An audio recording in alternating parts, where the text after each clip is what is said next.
Many South African entrepreneurs face the challenge of funding their businesses, and the challenge lies in turning an idea into a fully funded, profitable enterprise. A two-day summit by EmpowaEntrepreneur Funding is expected to assist to bridge the gap. For more on this, we are now joined by EmpowaWorks Managing Executive Sechaba Motsieloa, and he joins us now via our video link. Sechaba, thank you so much for your time this evening here in SABC News. And of course, one would ask, how does empower entrepreneurs and this summit, which is set to take place, and when it comes to the barriers that exist for funding, particularly for entrepreneurs, maybe just give us an insight there to those problems that the entrepreneurs are faced with. Thank you very much for the opportunity. Entrepreneurs always traverse a very difficult part of making sure that their ideas and their businesses are always aligned with the funding requirements that they have.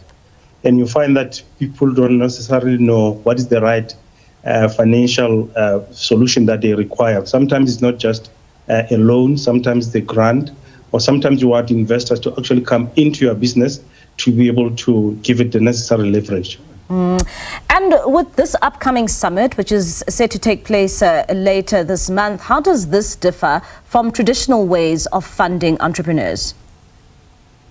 The Empower Entrepreneurs Summit does something quite unique in the sense that it brings together a collection of funders with different funding instruments in the same room with 1,000 entrepreneurs whose businesses have been in operation for more than 18 months, meaning they have already got a track record, they have the market. And when you've got the two in the same room, they are able then to exchange information around what type of funding is available so that the entrepreneurs know if their requirements can be met by one of the funding options that will be in the same summit. And what would you say, Sechaba, are the disconnects here between funders and entrepreneurs, of course, in assisting them with their businesses? I think a lot of the times you find that entrepreneurs are not able to properly articulate their story.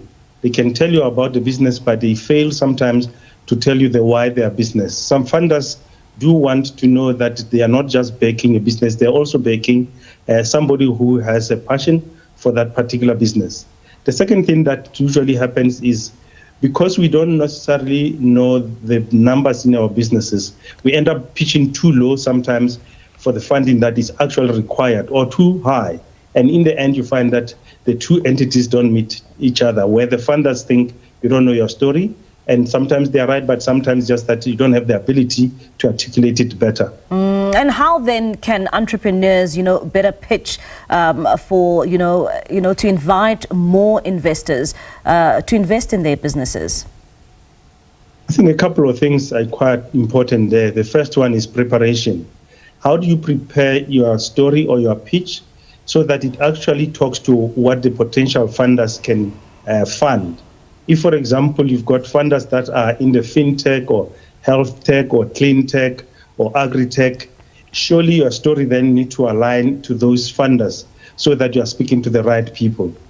The second one is to be able, within an allocated period of time, to sell a compelling story that shows that in the last 18 months, you have grown your business. All you need is some funding assistance to be able to take it to the next level. So it's a combination of how you tell your story, clear understanding of your business, and where you want to take it. And Sechaba, we often see these summits take place, right? But one will also ask, how will you ensure that this does produce tangible results for entrepreneurs? I think the first thing that the Empower Entrepreneurs does is it gets 1,000 entrepreneurs that have already been vetted that they have a business. It's not just an idea. That's a very good start. The second one is that combination of different funding instruments, whether it's FDIs, whether it's venture capitalists, or whether it's any other type of funding that is provided, coming together and making sure that there's a match. I think that's what makes the difference, that the people in the room are the right people that should be in that room. And how have entrepreneurs who will be part of the summit, how have they reacted when it comes to their participation to, of course, better their businesses? Very positively. I think if we look at last year we were aiming to have 800 people. We had 800 entrepreneurs. This year is growing to 1,000. That just shows you that there's an appetite for this type of coming together. The second thing that we are finding is that in as much as people don't want to disclose and tell too much about the actual businesses, financials that they have, they do have a willingness to say, provided I'm talking to the right person, I can disclose so that I do get the assistance that I want. And then lastly, getting into the same room with people that are trying to make their business successful, it allows for networking opportunities. It allows for people sometimes who can come out of that with mentorship or connections that can then go and connect them to other people further. And what role can private partnership play in terms of ensuring that entrepreneurs are funded in the country?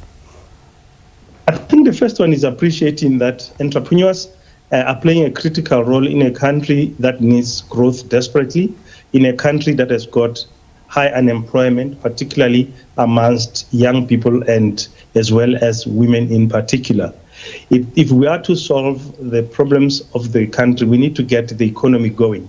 So private partnerships that work together with government becomes holistic in the sense that it's not just about business trying to sell and maximize their profits, but it's also making sure that the developmental agenda of the country is also taken into consideration. And when you have the two coming together, then it makes quite a lot of sense. Government can also play a critical part in enabling legislation and just the process of doing business to be a little better. And it's one of those partnerships that is enabled.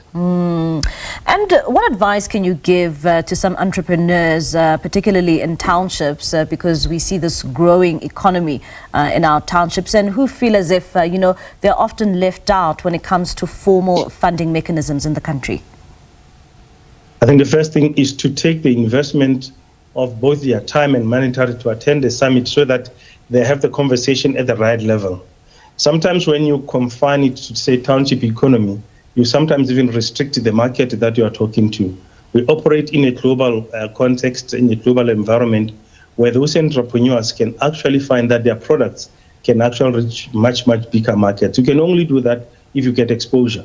So a summit like this gives you exposure, perhaps to other people that had businesses that started where you are, but were able then to scale and take it to the next level. That is why that funding gap between what will it take to get your business to the next level is critical. And the criticality of it will come in the conversation that we have with funders when they tell you to say, we like to back your business, but we want you to think even bigger so that you have a scalable business.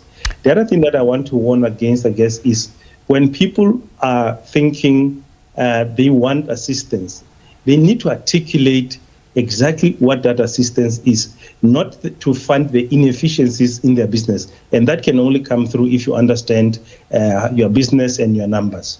All right, Sechaba, thank you so much for your time. That is Sechaba Motsieloa. He is the Managing Executive at EmpowaWorks and talking to us there about EmpowaEntrepreneur Funding Summit, and that's taking place later this month.